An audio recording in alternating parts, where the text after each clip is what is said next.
Поздрава към мен в този ден ще означава поздрав към всички гости. Здравейте, хубави ученици!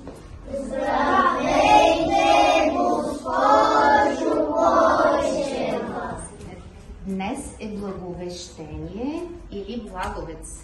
На този голям празник ние празнуваме благата вест, добрата вест за радостта и идването на пролетта.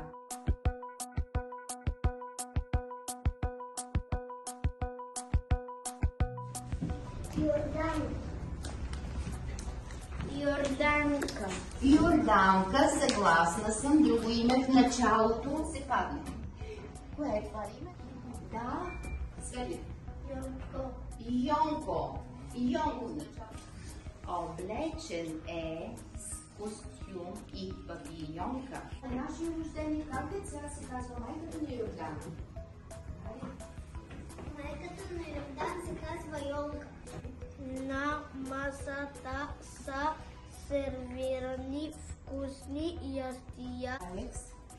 От ъгъла ги гледа Зайо Байо и се облизва. Много шестици.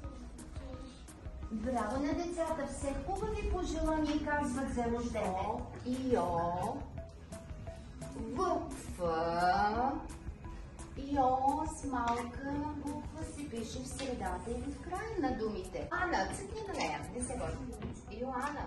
Йори, и започва изненадата да се отваря. Добре, Йоан. А сега един от нас ще направи самопреценка на нашия труд.